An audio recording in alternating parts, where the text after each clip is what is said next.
A dried riverbed holds more than just stones and sand.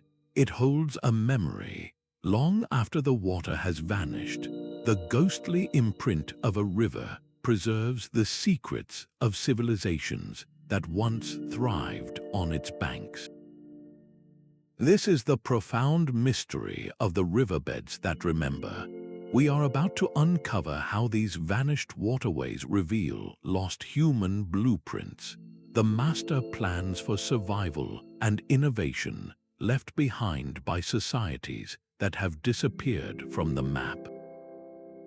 By the end of our journey, you will see the entire history of human civilization through the lens of these silent, watery archives.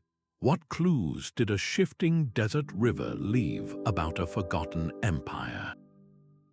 How can the absence of water outline a city that has been lost for 1,000 years? The answers are etched into the earth, waiting to be read. What do you think is the most important lesson a lost civilization could teach us today? This geological diary is written in a language of sediment and stone. Think of a river not just as flowing water, but as a pen writing with silt. Over centuries, it inscribes layer upon layer of fine clay, coarse sand, and rich organic matter. Each flood, each season of drought, leaves a distinct line like a sentence in a book, but the river's memory captures more than just weather. It absorbs the very essence of human life from its banks. The charcoal from ancient cooking fires washes downstream and is sealed in mud. The pollen from crops that farmers cultivated settles on the riverbed. Even the chemical signature of soil, altered by generations of waste and fertilization, becomes a permanent part of the record. When the water finally retreats, this layered archive does not fade. It bakes in the sun, hardens, and waits. The story of the river becomes inseparable from the story of the people who drank from it. So how do we begin to read this forgotten text? The first major discovery came from recognizing that the absence of water does not mean an absence of information. In fact, it creates the perfect conditions for preservation. The enigma of Mohenjo-Daro and Harappa puzzled scholars for generations.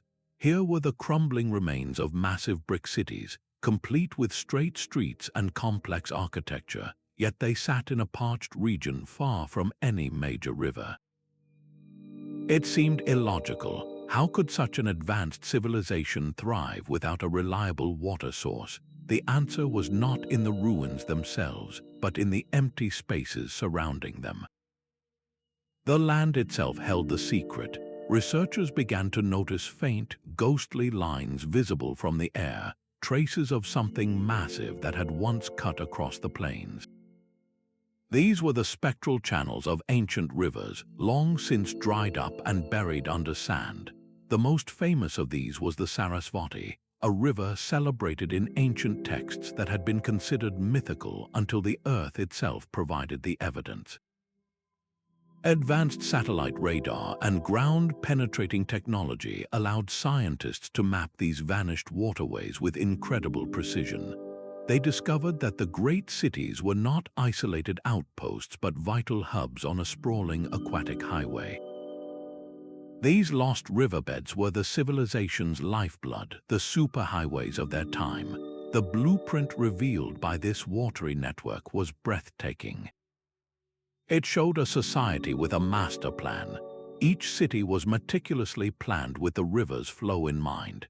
They built the world's first known urban sanitation systems, with covered drains running beneath streets and houses connecting to the main river channels, a feat of engineering that would not be seen again for thousands of years. The riverbeds remembered the pulse of this society, the routes of boats carrying grain, pottery, and ideas between cities. This was not a scattered collection of villages, but a unified, sophisticated culture that mastered its environment. The silence of the desert had hidden a symphony of organized life, a symphony whose score was written in the empty riverbeds. The blueprint of the Indus Valley is a testament to human planning, but another story is etched into the sands of an even more extreme landscape.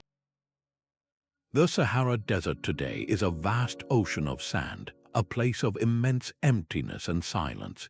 Yet this silence is an illusion. Beneath the dunes lie the skeletons of rivers that once rivaled the Nile. These are the Paleo channels, ghostly waterways so massive their outlines are visible from orbiting satellites. They tell a story of a Sahara that was not a desert at all, but a green paradise. This was a world crisscrossed by flowing water, a network of hidden highways that guided the earliest human journeys across the continent. The greatest of these lost rivers is thought to be the Tamanrasset, a colossal waterway that once flowed from the Atlas Mountains to the Atlantic Ocean. Its ancient bed, now buried, was a superhighway for life. Along its banks, herds of animals migrated and human communities thrived. The proof is not just in the sediment, but on the rock walls. In places like the Tassili Enaja Plateau in Algeria, breathtaking rock art depicts a world that seems impossible for the Sahara. These ancient galleries show people swimming, boats floating on water, and animals like giraffes and hippopotamuses that could never survive in the desert today.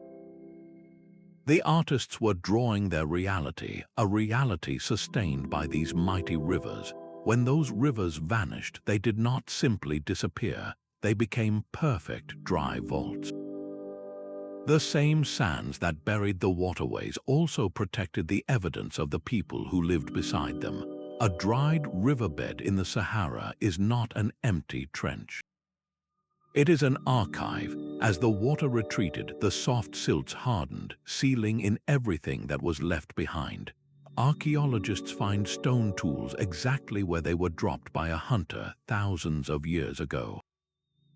They uncover the circular patterns of hearths, the blackened stones still holding the chemical memory of ancient fires. Most poignant are the burial sites, where bodies were laid to rest in graves dug into the riverbank, now preserved in the arid ground with an astonishing level of detail. These finds are not random scatterings. Together, they form a clear blueprint of human adaptation. The riverbeds show us where villages were established, always following the retreating water source. They reveal how people changed their diets from hunting large game to relying on smaller animals and stored grains. This is a step-by-step record of resilience in the face of monumental environmental change.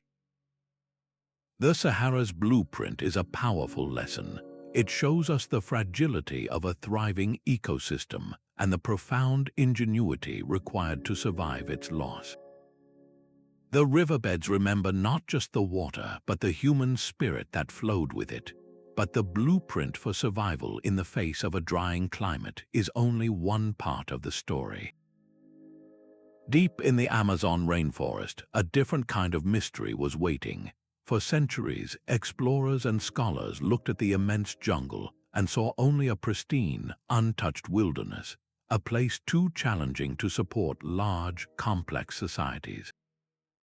The idea of lost cities in the Amazon seemed like a fantasy.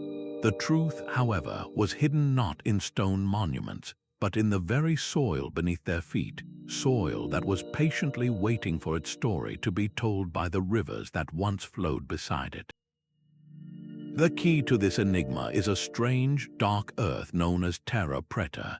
Scattered along the banks of ancient, now seasonal riverbeds are vast patches of soil, so rich and fertile they stand in stark contrast to the thin, nutrient-poor earth typical of the rainforest. This dark earth is not a natural phenomenon. It is a human invention, a living testament to centuries of sophisticated habitation. Think of it as a kind of permanent compost created intentionally by generations of people. They enrich the soil with charcoal from their cooking fires, with broken pottery, food waste, and composted plants. This was not casual dumping. It was a deliberate and brilliant form of waste management and land enrichment that transformed poor soil into a lasting agricultural resource. These patches of Terra Preta are the signposts, and the dry riverbeds are the maps that lead to them. During the rainy season, these waterways are full, but when they retreat, they expose the clues. Archaeologists following these seasonal paths have discovered that the dark earth is not found in small, isolated spots. It forms a vast, interconnected pattern, a sprawling network of fertile gardens and managed orchards that once supported enormous populations. This evidence completely rewrites the history of the Amazon. It reveals a blueprint not for dense, stone-built cities, but for a different kind of civilization, one that worked in harmony with the forest. Instead of clearing the land, they cultivated it. They planted trees that provided food, medicine, and materials, creating a kind of super garden that mimicked the natural ecosystem but was far more productive.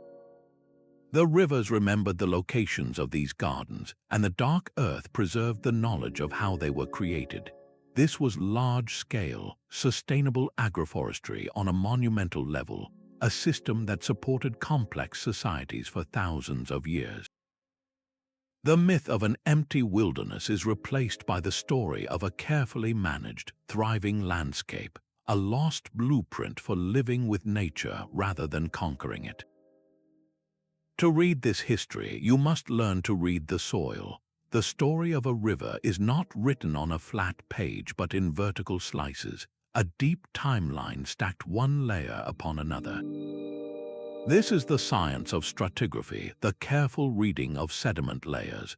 Think of it as the rings of a giant tree, but instead of marking years of growth, each stripe in the earth records a chapter of human and environmental history. At first glance, it is just dirt. To a trained eye, it is an open book. A dark, charcoal-rich layer is not merely a stain. It is a record of fire, likely a signal that people were clearing land for farming on a large scale. A band of sediment packed with the pollen of a single type of grain, like wheat or millet, tells a story of organized agriculture, of fields cultivated where wild plants once grew. And when a researcher finds a tiny pottery shard or a sliver of worked metal embedded within a specific layer, it acts like a date stamp, pinning these human activities to a precise moment in time. This method transforms a simple trench wall into a narrative of innovation, conflict, and the quiet rhythm of daily life. The soil holds a meticulous, unbiased record of the human blueprint for survival. A blueprint that so often revolved around a single, critical element, water. But what happens when that blueprint is not just about survival, but about ambition and control on a staggering scale? The ultimate test of this relationship between civilization and its rivers is written across the most famous desert in the world. The ambition to command a river reaches its zenith not in the jungle or the vast Sahara, but in the blistering heat of the American Southwest. Here, in the Sonoran Desert, a civilization known as the Hohokam faced a challenge that would define their entire existence. Water was scarce, unpredictable, a precious commodity in a land defined by its absence. Yet they did not merely adapt to the desert, they sought to remake it. Their blueprint was not written in stone cities or dark earth, but in the very shape of the land itself, a network of canals so vast it rivals modern engineering projects. For generations, the ruins of their great settlements, like the place called Snaketown, were puzzles without a solution. How could a population of thousands have sustained itself in such an unforgiving landscape? The answer lay hidden in the desert floor, waiting for the right light, the right perspective to be seen. From the ground, it looks like little more than a series of gentle depressions and raised banks. But from above, the truth is staggering. A sprawling web of lines fans out from the ghostly courses of the ancient Salt and Gila rivers. These are the Hohokam canals, a hydraulic masterpiece carved into the earth. This was not a simple ditch. It was a precise, gravity-fed system stretching for hundreds of miles, a latticework of water designed with an almost supernatural understanding of the land's subtle slopes. The riverbeds remember the exact angles and gradients these engineers calculated to move water with perfect efficiency. They knew that a canal dug at even a fraction of a degree too steep would erode and destroy itself, while one too shallow would simply stagnate. Theirs was a blueprint of perfect balance. They built gates and diversion points to control the flow, directing life-giving water to fields of corn, beans, and squash. This system turned the desert into a garden, supporting communities for centuries. But then, around the year 1450, the water stopped flowing. The Hohokam vanished, their canals without maintenance slowly filled with sand. The riverbeds that once fed this network may have shifted, or perhaps a prolonged drought pushed their intricate system beyond its breaking point. The silence that followed is a profound part of the blueprint they left behind. It is a lesson in the fragility of even the most brilliant human plans, a reminder that controlling a river is a pact with nature that requires constant, careful renewal. The blueprint of the Hohokam canals is a stark reminder that even the most brilliant human plans can be undone by forces beyond our control. Rivers do not simply decide to disappear. Their vanishing act is almost always a response to a planetary scale shift. The primary force that silences a waterway is large-scale climate change. A subtle but persistent shift in monsoon patterns can starve a river of its seasonal rains. The onset of an ice age can lock up the world's water in vast sheets of ice, lowering sea levels and draining continental river systems. Or, as may have happened to the Hohokam, a prolonged drought lasting for decades can reduce a mighty river to a trickle and then to dust. The ghostly riverbeds left behind are more than just empty channels. They are a library of past climates, holding critical data for scientists known as paleoclimatologists. These researchers read the river's memory not for stories of people, but for stories of the planet itself. They take core samples from the deep sediment layers, extracting tiny bubbles of ancient air trapped in the mud. By analyzing the specific forms of oxygen atoms, called isotopes, preserved in the sediments, they can perform a kind of chemical time travel. The ratio of these isotopes acts as a precise thermometer, revealing the exact temperature of the air and water when each layer of silt was laid down. A layer with a certain chemical signature might indicate a period of abundant rainfall and lush growth, while another, very different layer tells a story of extreme aridity and dust storms.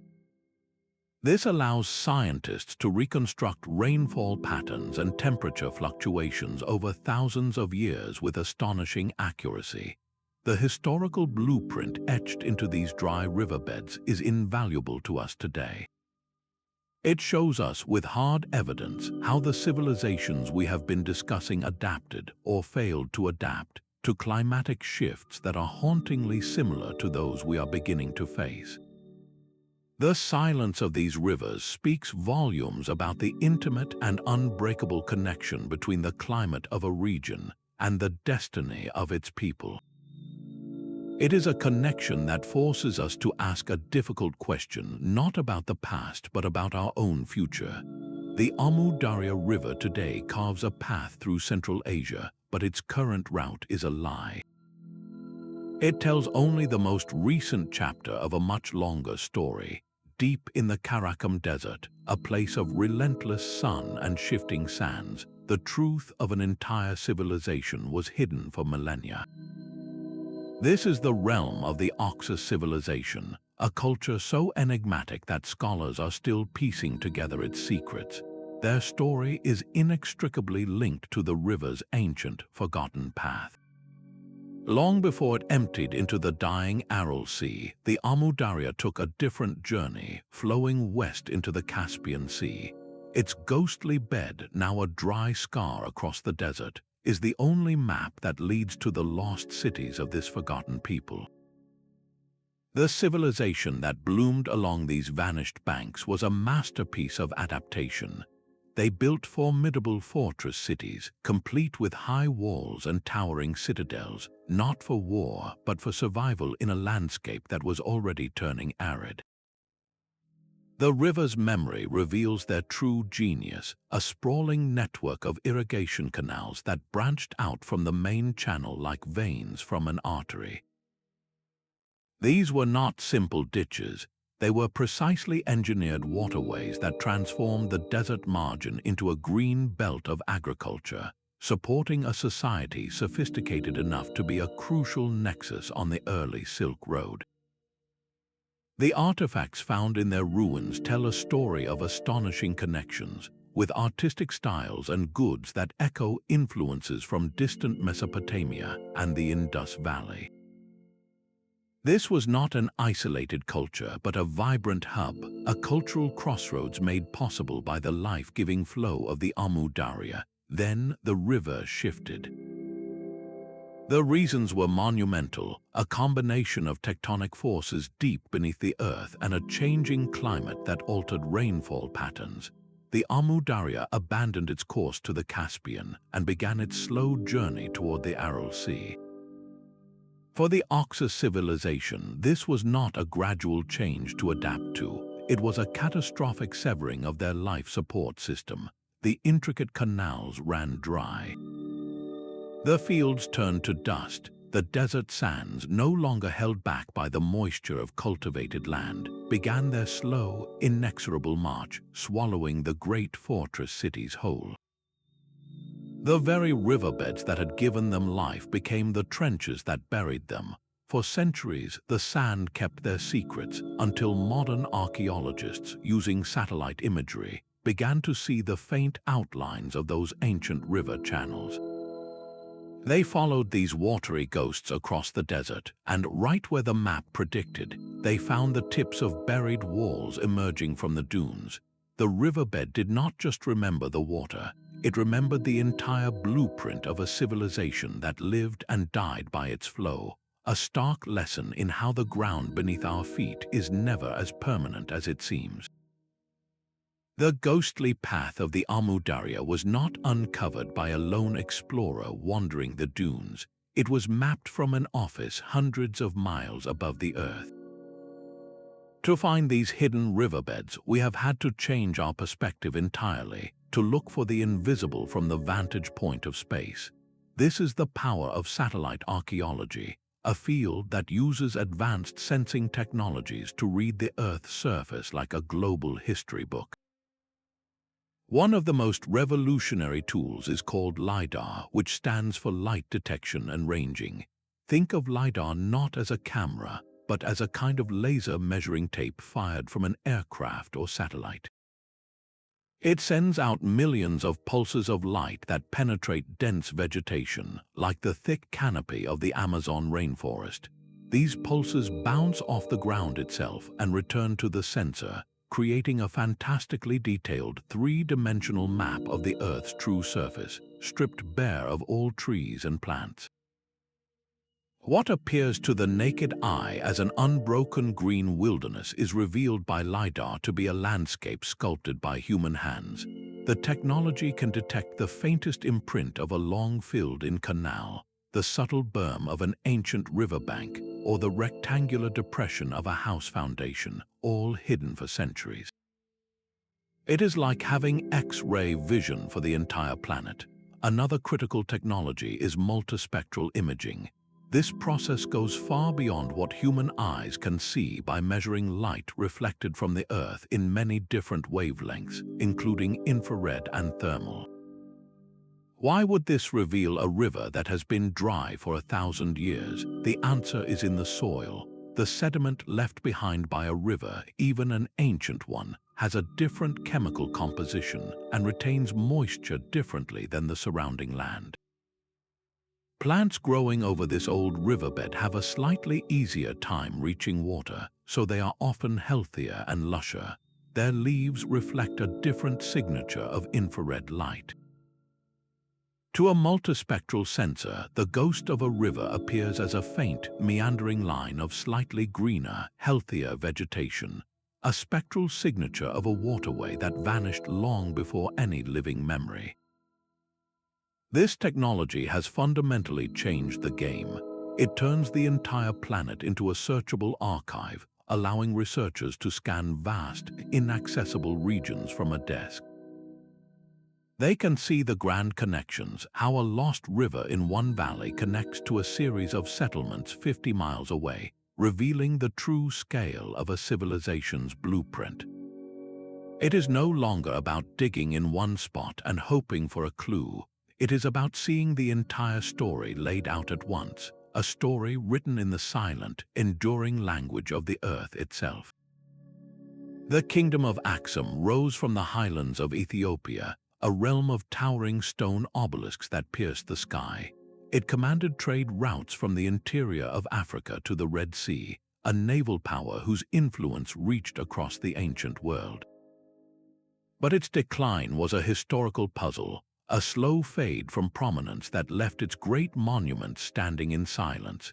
The answer to this mystery was not found in the ruins of its palaces, but in the empty riverbeds that snaked through the valleys below. The Axumite blueprint was one of absolute mastery over water. At a place called Mai Shum, they constructed a monumental dam, a feat of engineering designed to capture the seasonal rains and create a vast, reliable reservoir for their capital city. This was not a simple barrier of earth and rock.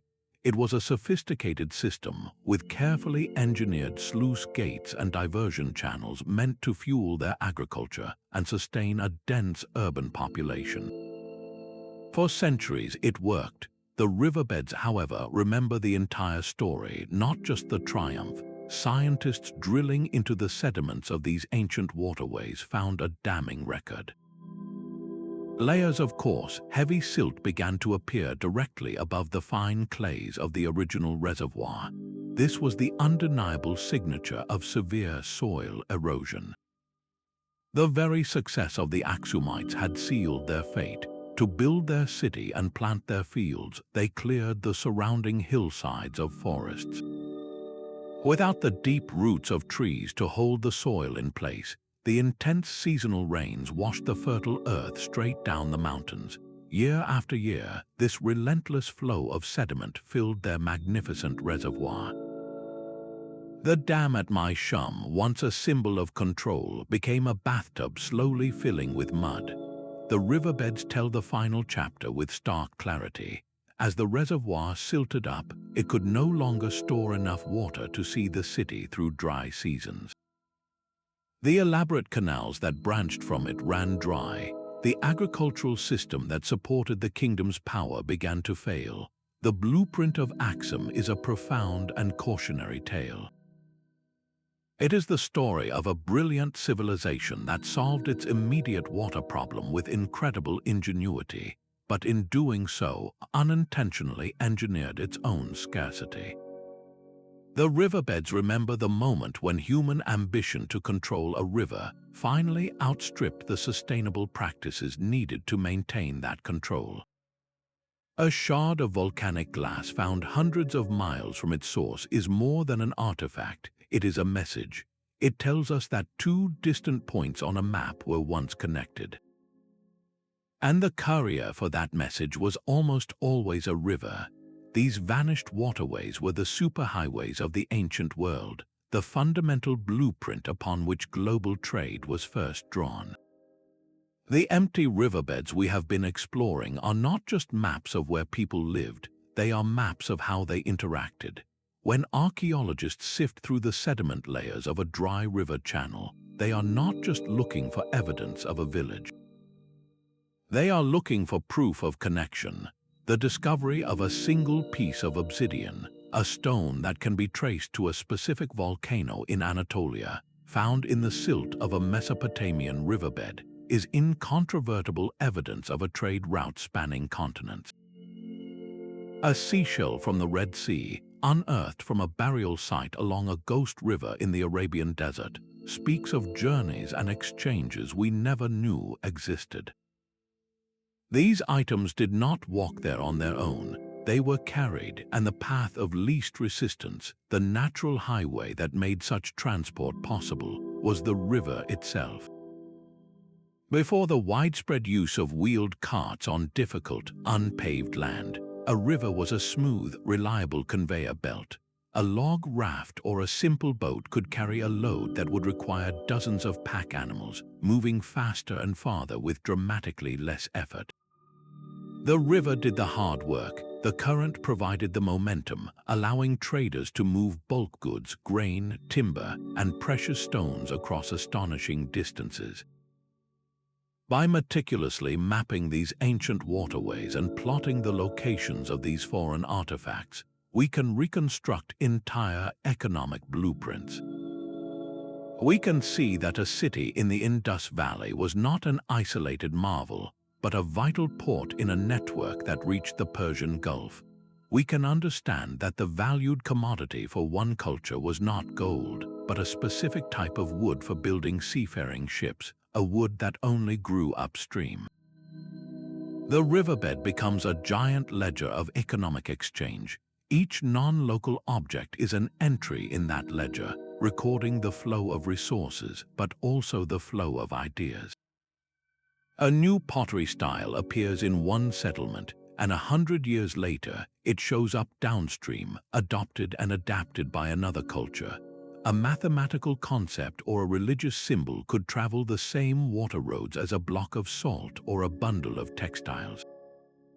The silent, empty riverbeds remember the buzz of commerce, the conversations between bartering merchants, and the slow, steady migration of innovation that built the interconnected world we know today. The ingenuity of the Maya reveals a blueprint written not for constant rivers, but for the rhythm of the rain itself. In the dense rainforests of Central America, the great cities of the classic Maya rose not beside mighty, flowing waterways, but in a land defined by a brutal paradox. For half the year, torrential downpours flooded the land, and for the other half, a severe drought parched the earth. Their survival depended on capturing the deluge to survive the dryness. The ghostly imprints of their solution are etched into the ground around places like Caracol, where what looks like natural depressions are, in fact, the remains of colossal human-made reservoirs. The Maya did not just find water, they engineered its entire journey. They transformed their city centers into giant catchment basins, paving plazas with limestone plaster that sloped perfectly to funnel every drop of rainwater into a central reservoir. A network of canals, also lined with waterproof plaster, acted as arteries, directing water from the city's paved surfaces into these massive artificial lakes. This was a hydraulic machine built on a city-wide scale. The riverbeds that remember this system are not natural ones, but the dry, silent canals that once pulsed with seasonal life. They show a society that thought in terms of cycles, that understood its environment with a precision we are only now fully appreciating. These reservoirs were not mere holes in the ground. They were sophisticated feats of environmental engineering. The Maya even used sand filtration systems to purify the water as it entered the storage tanks. This intricate blueprint allowed populations numbering in the tens of thousands to thrive in the heart of the jungle, far from any permanent river. But this brilliant system contained a hidden vulnerability. Its entire design was calibrated for a specific pattern of rainfall, a predictable cycle of wet and dry seasons. When that pattern broke, when a prolonged drought stretched for years instead of months, the system faced a crisis it could not withstand. The reservoirs, which were meant to be replenished annually, slowly evaporated. The plaster-lined canals ran dry, becoming useless scars in the earth. The very blueprint that had guaranteed their survival for centuries became a trap. The riverbeds and canals remember the precise moment when the climate shifted beyond the limits of their human ingenuity, a sobering reminder that even the most advanced plans are ultimately at the mercy of the planet's rhythms. A myth is often a memory passed down through countless generations until it wears the cloak of legend. The stories told by elders around fires are not always pure fantasy. Sometimes they are the longest-running experiments in historical preservation, a human blueprint etched not in clay but in verse and song. Consider the Saraswati River, a centerpiece of ancient Indian texts. For centuries, scholars debated whether this mighty river, described as flowing from the Himalayas to the ocean, was a real place or a poetic allegory. The legends were incredibly specific, detailing its course and its life-giving power. Then, satellite imagery and geological surveys revealed the ghost of a massive river system, its paleo channels snaking across the plains of northwest India, exactly where the stories had always placed it. The myth was not a flight of fancy. It was a perfect, precise description of a landscape that had dried up thousands of years earlier. The people had never forgotten the river that had once sustained their ancestors. Their oral tradition had become a living map, guiding scientists to a truth that had been waiting silently in the earth. This pattern repeats itself across the globe.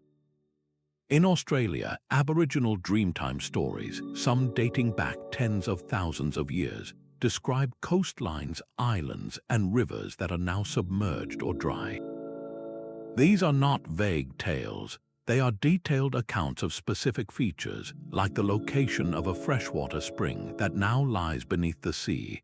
When geologists cross-reference these stories with models of ancient sea levels, the correlations are stunning.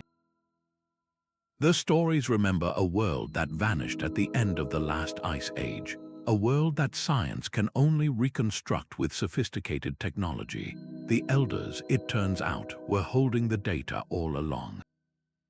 This is where the two blueprints, the geological and the cultural, converge into a single, more profound truth. A dried riverbed is one kind of archive, hard and silent. The legend that remembers it is another, fluid and alive. The scientist with a core sample and the storyteller with an ancient song are, in fact, reading from the same page. One confirms the other. The legend gives the dry channel a name, a personality, a place in the human heart. The geology gives the legend a foundation in physical reality. Together, they form a more complete picture of our past, proving that the most enduring records are often those we carry with us, not just in the ground, but in our collective memory. The silence of the Wadi Howar is a profound deception. This vast, sun-scorched valley in the eastern Sahara seems like just another empty expanse of sand and stone. Yet its dry bed holds the memory of a river so mighty it was known as the Yellow Nile, a waterway that for millennia was the lifeblood of powerful kingdoms. The Nubian kingdom of Kerma did not arise in isolation on the banks of the main Nile. Its true origins, its source of wealth and power, flowed from this now vanished tributary. The blueprint of the Wadi Howar, meticulously mapped by archaeologists walking its length, reveals a corridor buzzing with life. Along its ancient course, they have found not just a few scattered camps, but a dense tapestry of settlements, vast cemeteries with elaborate tombs, and galleries of rock art depicting a world of cattle herds and riverine life that seems impossible for the desert today. This was not a lonely outpost. It was a bustling highway, a vibrant channel for the exchange of goods, ideas, and people between the heart of Africa and the civilization growing along the main Nile. The riverbed remembers the flow of ivory, ebony, and exotic animals moving north and the influence of Egyptian culture drifting south. But then the water began to fail. The gradual desiccation of the Wadi Howar, a slow-motion disaster unfolding over centuries, forced a monumental decision upon its people. The river that had given them life was retreating, and they had to follow it. This led to a great migration eastward, a convergence of populations towards the already crowded banks of the main Nile. This movement, recorded not in texts but in the shifting patterns of settlement uncovered by archaeologists, explains a pivotal shift in ancient history. The influx of people from the West, with their own distinct traditions and strengths, intensified the cultural and political dynamics between Nubia and Egypt. It fueled both conflict and cooperation, reshaping the balance of power in the region for centuries to come. The empty riverbed of the Wadi Howar, therefore, is more than a relic.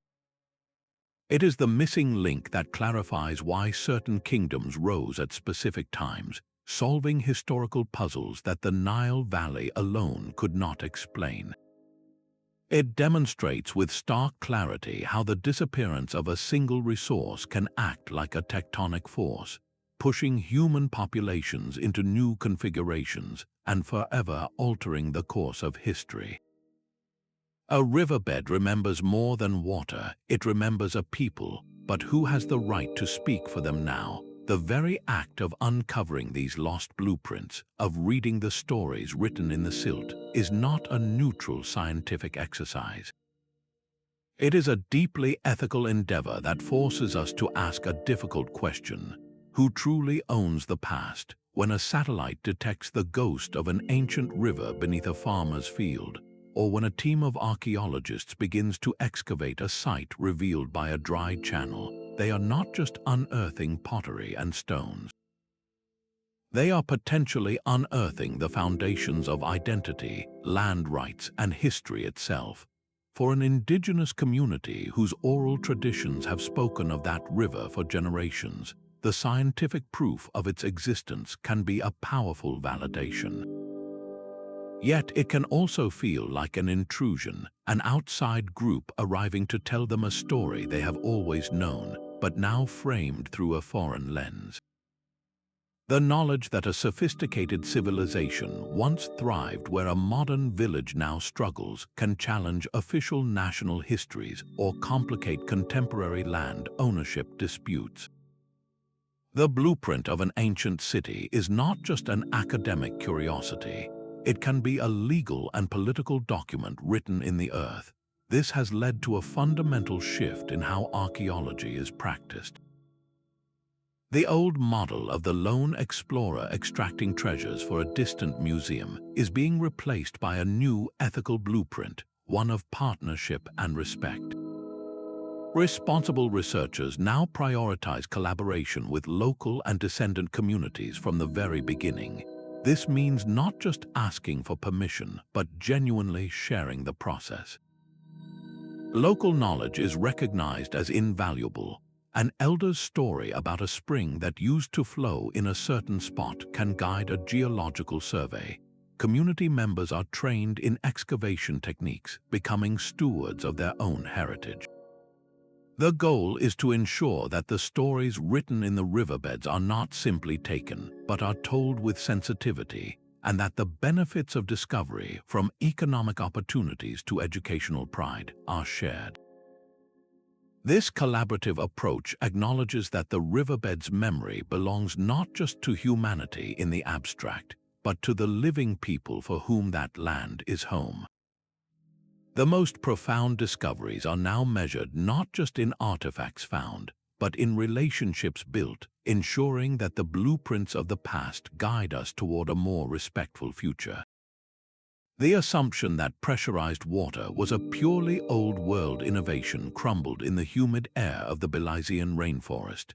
At the Maya city of Caracol, archaeologists made a discovery that forced a complete rewrite of the technological history of the Americas. While other Maya centers mastered the capture of rainwater, the engineers of Caracol aimed for something far more ambitious: control. Their blueprint, deciphered from the ghostly channels etched into the earth, reveals a system that manipulated water with a principle we take for granted today: water pressure. The key was gravity and an intimate understanding of the land's subtle contours. They identified a natural spring at a higher elevation than their city center. Instead of simply channeling this water downhill, they designed a closed conduit, a channel sealed and covered, that ran from the spring to the heart of the city. As water descended through this enclosed tube, with no air to relieve the building force, it created pressure. This pressure was not an accident, it was the intended outcome. The system allowed them to move water not just along a gradual slope, but to push it upward against gravity into the elevated plazas and reservoirs of their palace and administrative acropolis. Imagine the surprise of researchers when they realized the stone channels were designed to function like modern pipes, capable of delivering water to fountains or even basic indoor plumbing for the elite. This was a hydraulic achievement on par with anything found in the ancient Roman world, yet it was conceived and built entirely independently, a stunning parallel innovation. The riverbeds and canals of Caracol remember the flow of this pressurized water, a testament to a level of engineering sophistication that we are only beginning to fully appreciate. This discovery does more than just add a new chapter to Maya history. It shatters the old narrative of technological isolation, proving that the human drive to master the environment can lead to identical brilliant solutions on opposite sides of the globe. The reservoirs of Caracol and the canals of the Hohokam are more than archaeological wonders. They are a library of solutions. We are now turning the pages of that library, searching for answers to the most pressing crisis of our own time, the global scarcity of fresh water. The ancient blueprints etched into these dry riverbeds have shifted from historical curiosities to essential case studies for modern survival. In the American Southwest, for example, cities facing severe drought are looking back to the very civilization that once thrived there. The Hohokam did not rely on massive, energy-intensive pumps to move water. They used the land itself, designing their canals to work with gravity. This principle of passive hydrology is being re-examined by engineers today for large-scale agriculture, reducing the colossal carbon footprint of modern irrigation. The past offers a masterclass in efficiency, showing how to achieve monumental results with elegant, low-energy design. These blueprints also serve as stark warning labels. The story of the Axumite kingdom is a perfect and terrifying example. Their downfall was not caused by a lack of water, but by a failure to manage the land that fed their water source. The silt that choked their reservoir was a direct result of deforestation, a lesson in the interconnectedness of an ecosystem. Modern megacities built in arid regions now face identical challenges. Rapid urban expansion and land clearing upstream can lead to catastrophic siltation in reservoirs, drastically reducing their capacity just as demand for water skyrockets. The riverbed sediments of Axum provide a 1,000-year-old environmental impact report, one we are foolish to ignore. The ancient world offers a long-term view we simply do not possess, a record of what happens when short-term gains are prioritized over long-term stability. This is not about simply copying the past. It is about integrating ancient wisdom with modern technology. We can now use satellite data to identify the best locations for new reservoirs, just as we use it to find lost rivers. We can combine the Hohokam's understanding of gravity-fed systems with advanced materials to create canals that lose far less water to seepage and evaporation. The ancient blueprint provides the foundational strategy, the proven concept of working with nature's gradients. Our technology provides the tools to execute that strategy with greater precision and resilience. The past becomes a living laboratory, and these dry riverbeds are the preserved results of experiments that ran for centuries. we have the unique opportunity to learn from both their brilliant successes and their tragic failures, avoiding mistakes that have already been made and paid for in the currency of collapsed civilizations. The silence of these waterways is not an end, but a conversation across time, one that is growing more urgent with every passing day. The story of water control begins not with grand empires, but with a single, practical decision made in the mud. In the sun-baked plains between the Tigris and Euphrates rivers, the blueprint for modern civilization was first sketched with a digging stick. For generations, the people of ancient Mesopotamia lived with a paradox. Their land was fertile, but the rivers were unpredictable, flooding violently in the spring and retreating to a trickle during the harsh summer. Survival meant finding a way to tame this cycle. The evidence of their solution, however, was not found in towering ziggurats or clay tablets. It was hidden deep beneath the earth, in the ghostly channels of rivers that had long since changed their course. By drilling core samples into the dry soil, archaeologists have pulled up a timeline of mud, and within it, they discovered the faint but unmistakable signature of the world's first irrigation canals, dating back over 6,000 years to what is known as the Uruk period. These were not the vast networks of later empires, but simple, purposeful ditches. A community would dig a channel from the riverbank to direct water to a field of barley or wheat. It was a modest act, but its consequences were revolutionary. This single innovation created something humanity had never known before: a reliable agricultural surplus. For the first time, not every member of a society had to spend every day in the fields simply to produce enough food to eat. This surplus of grain was the foundation upon which everything else was built. It allowed for the specialization of labor. One person could become a potter, another a metalworker, another a scribe, because the farmer's canal now produced enough food to support them all. This concentration of people and skills led to the first true cities, and with cities came the need for record-keeping, which spurred the invention of writing. The riverbeds of Mesopotamia remember the precise moment this chain reaction began. The silt layers show the initial, small-scale diversions, and then, over centuries, the gradual expansion into more complex systems. The ghost of that first canal is the ghost of the accountant, the priest, and the king. It is the blueprint for the city itself, a direct line drawn in the mud from a simple water channel to the birth of history as we know it. A single fishbone, blackened by an ancient fire, tells a story that grand monuments cannot. The true blueprint of a society is written not only in its architecture but in the daily meals of its people, and the riverbed is the ultimate pantry of the past. When a waterway vanishes, it does not take its secrets with it. Instead, it perfectly preserves the remnants of life along its banks, creating a frozen moment in time. The science of unlocking this pantry is called Bio-Archaeology, and it allows us to reconstruct ancient diets with a level of detail that feels almost like time travel. The process begins with the smallest of clues, particles so tiny they are invisible to the naked eye.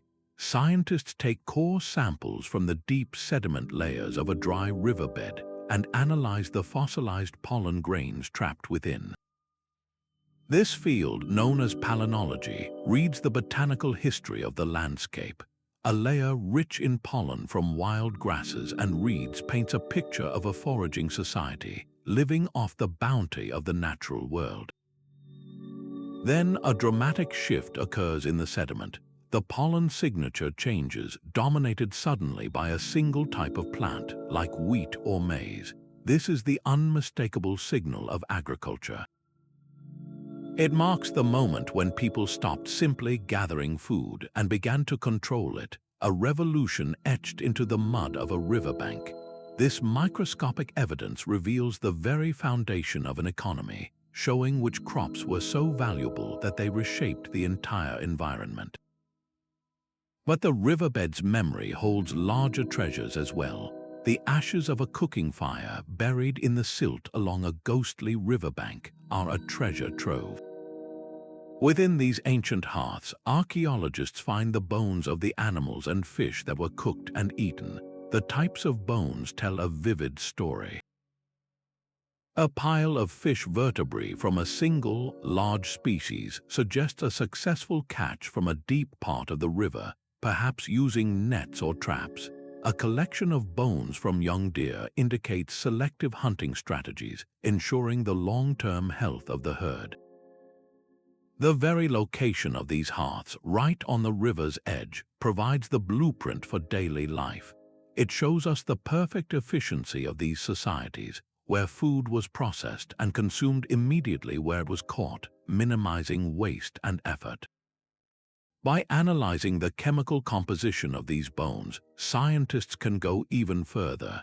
They can determine what the animals themselves ate, which reveals the health of the ancient pasturlands and forests. This creates a full circle of understanding, from the soil that grew the plants, to the animals that grazed on them, to the people who eventually ate them. This silent witness in the sediment does more than just list a menu. It reveals nutritional strategies that allowed civilizations to flourish or exposed their vulnerabilities. A diet reliant on a single domesticated crop, revealed by a monotonous pollen record, could spell disaster if that crop failed. Evidence of a diverse diet with fish, game, and a variety of cultivated plants speaks to a resilient and adaptable society.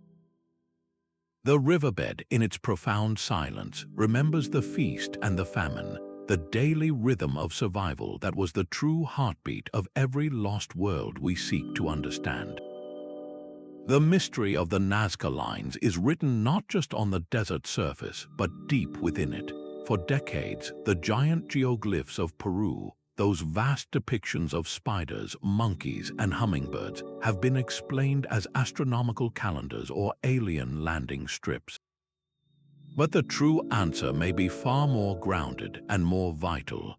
It flows beneath the sand. The key to understanding these desert drawings lies in a hidden network of subterranean aqueducts known as puquios.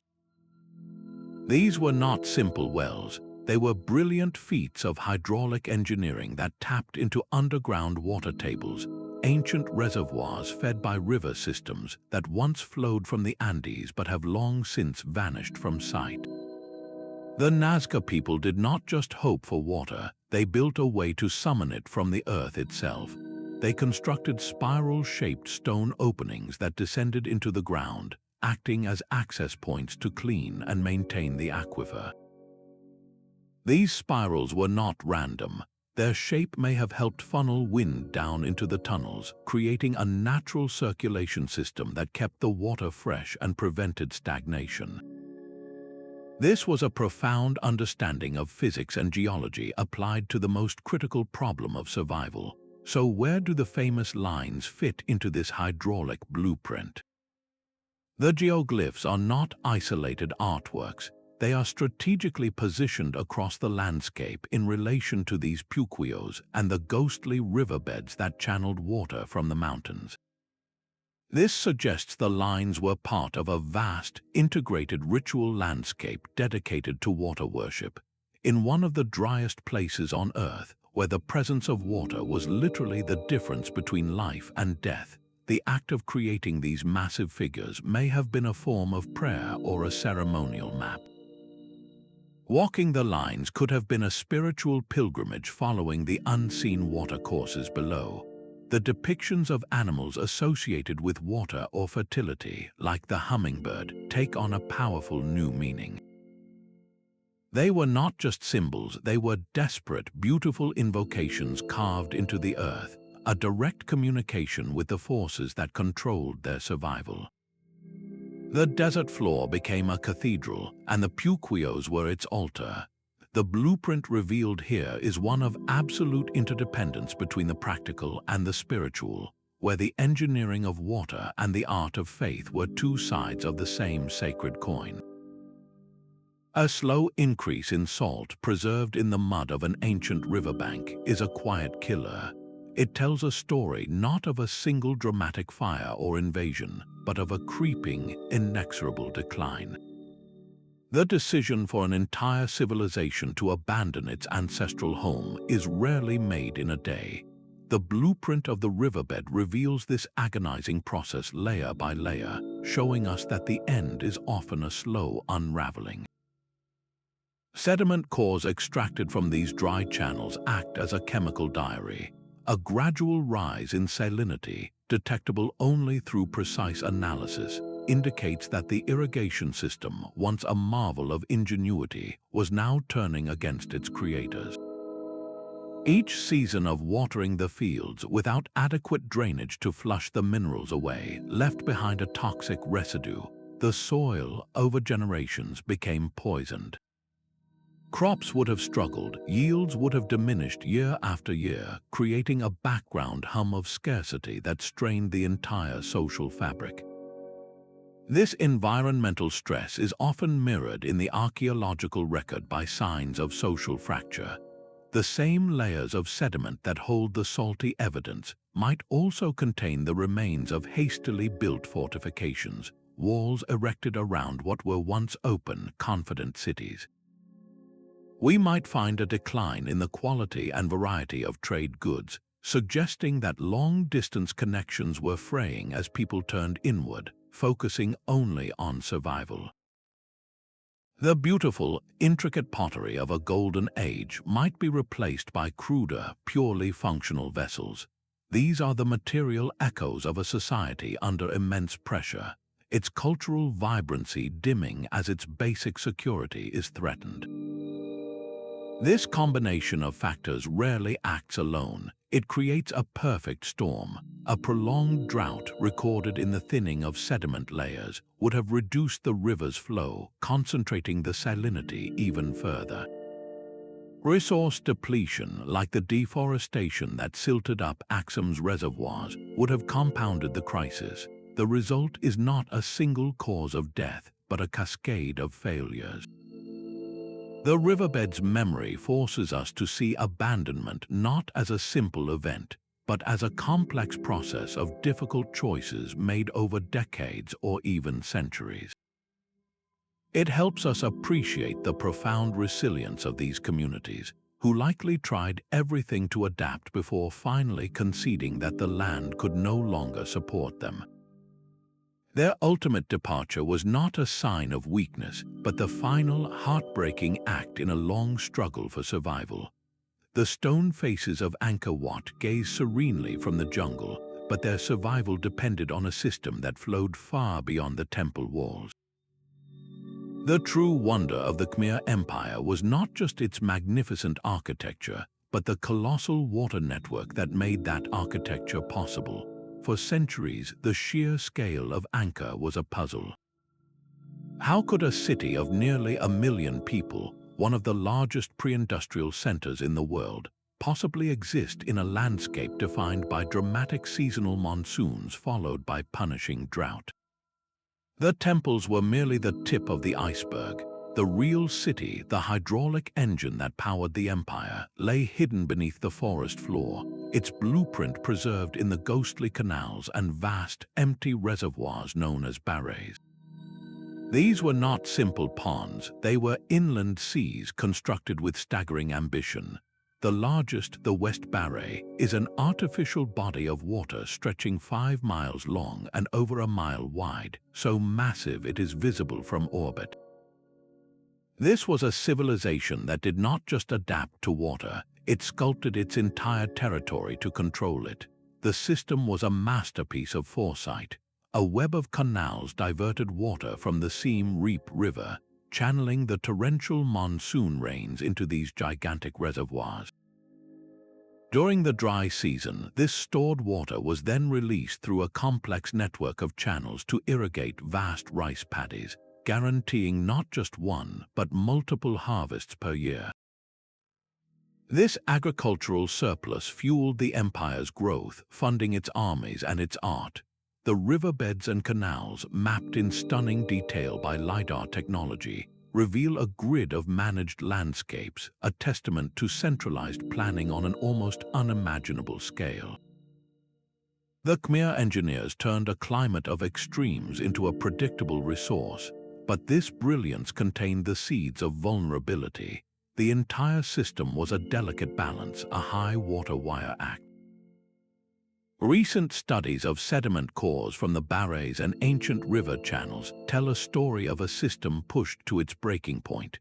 The layers of mud reveal evidence of intense monsoon cycles followed by prolonged droughts, a climatic whiplash that would have strained the hydraulic network beyond its capacity. Canals may have silted up, reservoirs evaporated, and the carefully managed water distribution would have faltered. The empire's greatest strength, its total reliance on engineered water, became its greatest weakness when the climate patterns it was built for began to violently shift. The temples remained, but the aquatic heart that beat beneath them slowly fell silent, a powerful lesson in the fragility of even the most advanced human blueprints when nature decides to rewrite the rules. A river's gift for preservation extends far beyond the memory of its flow. The same silty embrace that captures the story of water also protects the most fragile artifacts of human ingenuity. When a river channel is suddenly abandoned and buried, it creates a remarkable environment, one starved of oxygen. This anaerobic state is a perfect vault for history's most delicate treasures. Organic materials like wood, leather, and textiles, which would normally rot away to nothing in a matter of years, can survive for millennia in these waterlogged, oxygen-free tombs. The dry riverbed near the Great Pyramid of Giza offers a stunning example. To the naked eye, it is just a sun-baked trench in the desert sand. But when archaeologists excavated this ancient waterfront, they uncovered the ghost of a ship. It was not a simple reed boat. This was a sophisticated vessel built from wooden planks, meticulously sewn together with rope. The anaerobic mud of the riverbed had preserved the hull in near-perfect condition, along with the intricate stitching that held it together. This was not just a relic, it was a complete blueprint for a lost technology. It revealed that the ancient Egyptians were not just pyramid builders, they were master naval engineers, capable of constructing seafaring ships that could carry massive stone blocks along the Nile, and perhaps even venture onto the open sea. The riverbed had saved a technology that would have otherwise vanished without a trace. This principle applies across the globe. In the peat-filled channels of vanished European rivers, researchers have found perfectly preserved wooden wheels from carts that are over 5,000 years old. The grain of the wood, the tool marks from a bronze adze, even the wear patterns from rolling on a rough path are all frozen in time. In Central Asia, the dry beds of the Amu Darya's ancient tributaries have yielded fragile textiles, their dyes still vibrant, revealing trade networks that carried luxury fabrics across the continent.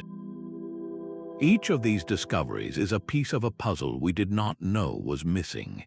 They force us to revise our understanding of technological progress. A civilization we might have thought was simple or primitive suddenly shows evidence of complex carpentry, advanced textile production, or sophisticated maritime design. These riverbed museums correct a fundamental bias in archaeology. Stone and pottery last for ages, so our picture of the past is disproportionately shaped by what was made from durable materials. But the true texture of daily life, the tools, the clothes, the very boats that connected communities were mostly made of perishable things. By saving these fragile objects, the riverbeds give us a more complete, more human picture of ancient innovation. They remind us that the most brilliant blueprints were often written not in stone, but in wood and fiber, and that their survival depended on the quiet, preserving darkness of the mud. The great city of Cahokia rose where the Mississippi and Missouri rivers converged, a strategic location that became its fatal flaw. This was a metropolis of earth, home to tens of thousands of people who built towering ceremonial mounds that still dominate the Illinois landscape. For centuries, its power seemed unshakable, its agricultural lands some of the most productive on the continent. But the riverbeds beneath those fields hold a different story, a blueprint not of prosperity, but of a slow-motion catastrophe. Scientists drilling deep into the floodplain have extracted core samples that read like a calendar of disaster. The layers of sediment tell of not just one, but a series of massive floods that struck with increasing frequency around the 14th century. These were not the routine, nutrient-rich overflows that fertilized the soil. These were catastrophic events recorded in the cores as thick bands of coarse sand and gravel dumped far beyond the normal riverbanks. Imagine the scene for the farmers of Cahokia. One season, their fields would be lush with nearly ripe corn. The next, after a flood of biblical proportions, the same fields would be buried under a sterile, unworkable layer of sand. The soil was not just wet, it was ruined.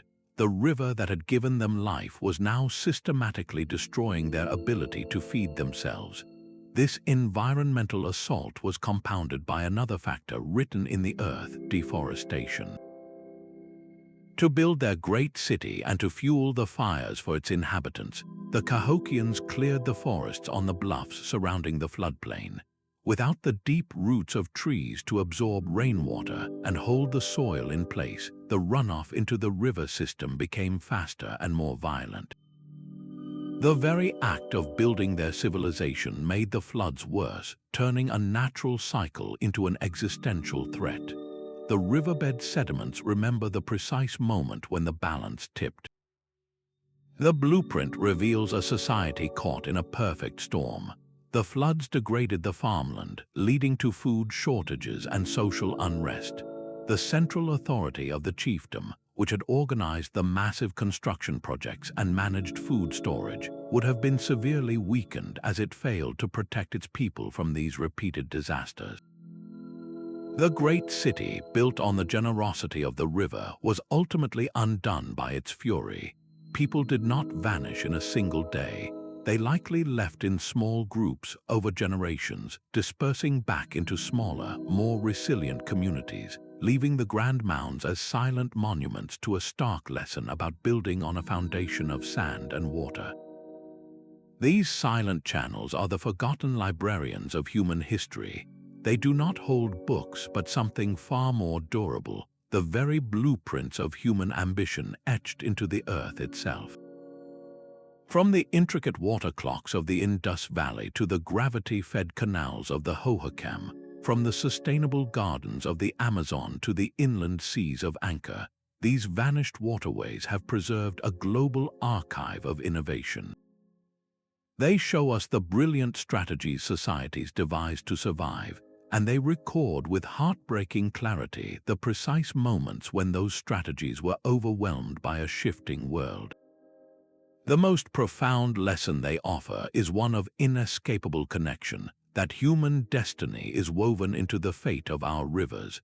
Every choice we make about water, from how we manage our watersheds to how we build our cities, is a choice that will ripple through time, just as it did for the kingdoms of Axum and Cahokia.